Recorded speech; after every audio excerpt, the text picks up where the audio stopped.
श्री स्वामी समर्थ. स्वामी महाराजांच्या कृपेने तुमच्या मनातील सर्व चांगल्या इच्छा या लवकरात लवकर पूर्ण होत एवढीच स्वामीने मी प्रार्थना करते आणि आजच्या या नवीन व्हिडिओला सुरुवात करते. तर आजच्या व्हिडिओमध्ये आपण जाणून घेणार आहोत की येत्या गुरुवारी आलेला आहे गुरु पुष्य नक्षत्र. तर बघा, या दिवशी गुरु पुष्य अमृत योग होतो. हा योग सकाळी 6:30 पासून दुपारी 3:34 पर्यंत होता. गुरु पुष्य अमृत योग हा सर्व कार्यांसाठी शुभ मानला जातो. गुरुवारी पुष्य नक्षत्र आल्यास त्या दिवशी गुरु पुष्य अमृत योग होतो. गुरु पुष्य अमृत योग दिवसभर असणे विशेष मानले गेले आहे. या दिवशी नेमके काय करावे, कोणते उपाय केल्यास शुभ पुण्य लाभाची प्राप्ती होऊ शकते. तसेच आपल्याला या दिवशी काही खरेदी आपण करू नाही शकलो तरी चालेल, परंतु आपल्याला ही 10 रुपयाची वस्तू आहे तर ती आपल्याला खरेदी करून आणायची आहे. म्हणजे आपल्याला मुठभर धणे हे ह्या दिवशी आपल्याला अवश्य आणायचे आहेत. तर हे धणे आणायचे आहेत. हे धणे आपण माता लक्ष्मीच्या समोर कशा पद्धतीने आपल्याला त्यांची पूजा करायची आहे ही सविस्तर माहिती आपण जाणून घेणार आहोत. कारण हा उपाय आपण दिवाळीमध्ये देखील करत असतो. जर तुम्ही दिवाळीमध्ये केला नसेल तर तुम्ही आवर्जून या दिवशी हा उपाय करायचा आहे. कारण हा पूर्ण दिवस शुभ असतो आणि लक्ष्मी प्राप्तीसाठी आपल्याला हा उपाय करायचा आहे. त्याचबरोबर आपण लक्ष्मी मातेसमोर आपल्या ज्या काही मनोकामना इच्छा आहेत त्या देखील बोलायच्या आहेत, ज्यामुळे आपली कठीणातली कठीण इच्छा देखील पूर्ण होणार आहे. आपल्याकडे असणारी प्राप्त लक्ष्मी हिला आपल्याला स्थिर ठेवायचं आहे. कारण लक्ष्मी माता खूप चंचल असते आणि म्हणून आपल्याला हा उपाय आवर्जून करायचा आहे. तर गुरुवारी पुष्य नक्षत्र आले तर त्या दिवशी गुरु पुष्य अमृत योग होतो. हा योग सर्व कार्यासाठी शुभ समजला जातो. या योगावर सोने खरेदी केले असता त्याची वृद्धी होते अशी देखील मान्यता आहे. कारण गुरुवारी धार्मिक कार्य करणे उत्तम मानले गेले आहे. पुष्य नक्षत्र सर्व प्रकारच्या कार्यासाठी अत्यंत शुभ मानले गेले आहे. गुरु पुष्य योग दिनी गुरु मंत्र घेणे उत्तम असते. गुंतवणुकीसाठी हा योग फायदेशीर मानला गेला आहे. या दिवशी लक्ष्मी देवीची पूजा केली जाते. या दिवशी केलेली लक्ष्मी पूजन अत्यंत शुभ आणि लाभदायक मानले जाते. या दिवशी दिवे लागण्याच्या वेळेला श्री सूक्ताचे पठण करून लक्ष्मी देवीचे पूजन करावे. तसेच दत्तगुरूंच्या मंत्राचा जप करावा. असे केल्याने दत्तगुरू आणि लक्ष्मी देवीचा शुभ आशीर्वाद प्राप्त होऊन अमृत पुण्य कमवण्याची संधी प्राप्त होऊ शकते. म्हणून या शुभ मुहूर्ताचा अधिक लाभ व्हावा म्हणून देवी लक्ष्मी, श्री हरी विष्णू आणि गणपती शंकराची पूजा करावी. लक्ष्मी आणि लक्ष्मीपती धनप्राप्तीचा आशीर्वाद देणारे आहेत, तर शंकर हे संकटमोचक तर गणपती बुद्धिदाता मानला जातो. लक्ष्मी प्राप्ती झाल्यावर तिचा योग्य तऱ्हेने विनियोग आणि संरक्षण करणे हे तितकेच महत्त्वाचे आहे. म्हणून या देवतांचे पूजन करणे लाभदायक आणि भाग्यदायक मानले गेले आहे. तसेच श्री सूक्त, पुरुषसूक्ताचे पठण करून पंचोपचार पूजा करावी. कलश स्थापना केल्यास घरात धनधान्य वृद्धी व लक्ष्मी प्राप्ती होते. आणि म्हणून या दिवशी देवी लक्ष्मीला प्रसन्न करण्यासाठी काही उपाय केले जातात. या दिवशी लक्ष्मी देवीची विशेष पूजा केली जाते. शक्य असेल तर कमळाचा उपयोग करून तयार केलेली माळ वापरून ओम श्रीं ह्रीं दारिद्र्ये विनाशन्य धनधान्य समृद्धी देही देही नम हा मंत्र तुम्ही 108 वेळा म्हणावा.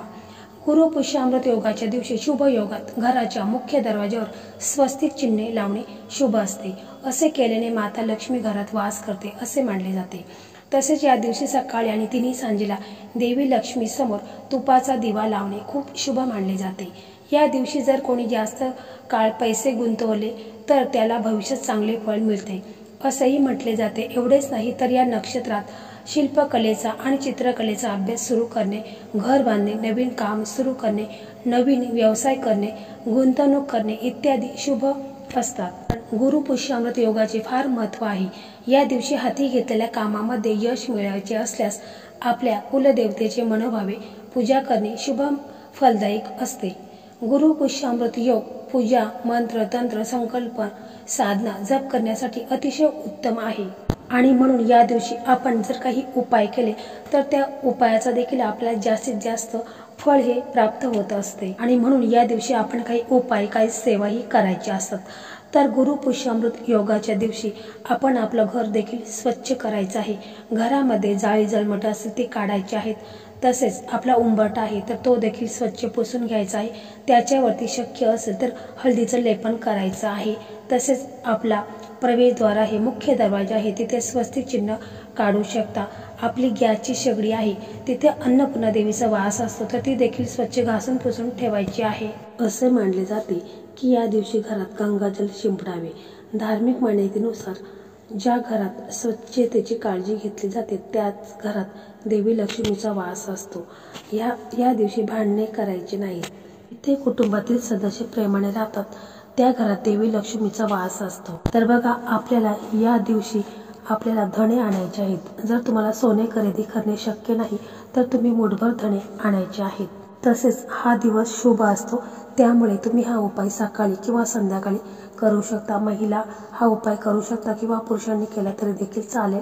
घरातील कोणीही हा उपाय केला तरी देखील चालेल. त्यापूर्वी आपले तुळस आहे, तर तुळशी समोर देखील आपण तुपाचा दिवा अवश्य लावायचा. त्याच्यानंतर आपण आपल्या देवघरासमोर बसायचं आहे, तिथे देखील आपण एक तुपाचा दिवा लावायचा आहे. जर तुमच्याकडे तूप नसेल तर मग तुम्ही तेल वापरला तरी देखील चालेल, परंतु गाईचं तूप असेल तर अतिउत्तम. त्याच्यानंतर हे धणे आहेत, तर याच्यावरती आपल्याला हळदीचा वापर करायचा आहे. म्हणजे या धण्यांच्यावरती थोडीशी चिमूटभर आपल्याला हळद टाकायची आहे, जेणेकरून श्री हरिविष्णूंचा देखील आशीर्वाद आपल्याला प्राप्त होईल. आणि मग त्याच्यानंतर हे धणे आहेत, तर ते आपण आपल्या मुठभर धणे आपल्या उजव्या हातामध्ये घ्यायचा आहे. त्याच्यानंतर महालक्ष्मी अष्टक हे तुम्हाला म्हणायचं आहे. तसेच तुम्ही श्री सूक्ताचं पठण करू शकता किंवा कनकधारा स्तोत्र हे देखील म्हणू शकता किंवा श्रवण केलं तरी देखील चालेल. आणि त्याच्यानंतर महालक्ष्मी मातेचा बीज मंत्र ओम श्री महालक्ष्मी नमो नमः हा तुम्हाला 108 वेळा म्हणायचा आहे. म्हणजे या दिवशी तुम्ही जेवढी माता लक्ष्मीची सेवा कराल तेवढा तुम्हाला माता लक्ष्मीचा आशीर्वाद तुम्हाला प्राप्त होईल. श्री हरिविष्णूंचा देखील आशीर्वाद तुम्हाला प्राप्त होईल. त्याच्यानंतर हे मुठभर धणे आहेत, तर ते तुम्हाला माता लक्ष्मीच्या चरणापाशी अर्पण करायचं आहेत. आणि त्यावेळेस तुम्ही तुमच्या मनात जी काही इच्छा आहे, तुमच्या कुटुंबावरती कोणत्याही प्रकारचे संकटे असतील, अडचणी असतील, ज्या काही तुमच्या समस्या आहेत, पैशाबाबत असो, धनाबाबत असू द्या, त्या सर्व तुम्हाला मनापासून माता लक्ष्मीला म्हणायचं आहे. माता लक्ष्मीला तुम्हाला प्रार्थना करायची आहे, हात जोडून विनंती करायची आहे. पुन्हा आपल्याला मुठभर धणे घ्यायचे आहेत आणि त्याच्यावरती देखील अशाच प्रकारे सेवा करायची आहे. महालक्ष्मी मातेचा बीज मंत्र म्हणायचा आहे, श्री सुक्तम म्हणायचं आहे. आणि त्याच्यानंतर त्या धण्यांच्या मध्ये आपल्याला 1 रुपयाचं एक नाणं टाकायचं आहे. 3 अखंड लवंगा टाकायच्या आहेत, तुटलेल्या फुटलेल्या घ्यायच्या नाहीत.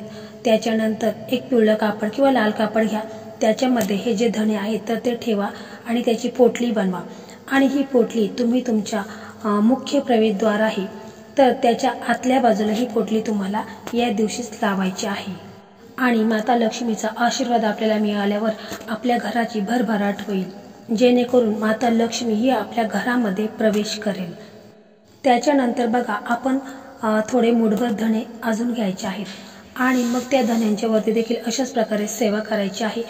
आणि मग त्याची एक पोटली बनवायची आहे. आणि जर तुमचा व्यवसाय असेल, दुकान असेल, तर दुकानाच्या गल्ल्यामध्ये देखील तुम्ही अशाच प्रकारे ही पोटली ठेवायची आहे. किंवा तुमचा देवघर असेल किंवा देवघरामध्ये ठेवली तरी देखील चालेल. किंवा जर तुमची तिजोरी असेल, जिथे आपण सोनं नाणं पैसा ठेवतो, त्या ठिकाणी देखील ही पोटली आपल्याला अशाच पद्धतीने ठेवायची आहे. त्याच्यानंतर पुन्हा आपल्याला थोडेसे धणे घ्यायचे आहेत आणि त्या धण्यांच्या मध्ये थोडीशी पिवळी मोहरी टाकायची आहे, 2 लवंगा टाकायच्या आहेत आणि त्याची देखील एक छोटीशी पोटली बनवायची आहे. किंवा कागदाची पुडी बनवून ठेवली तरी देखील चालेल. आणि तुमच्या घरातील जो कर्ता पुरुष आहे, जो कमवणारा आहे, तर त्याच्या पॉकेटमध्ये हे ठेवून द्यायचं आहे. यामुळे त्या व्यक्तीवर माता लक्ष्मीचा आशीर्वाद भरभरून राहील व त्या व्यक्तीची प्रगतीही होत राहील.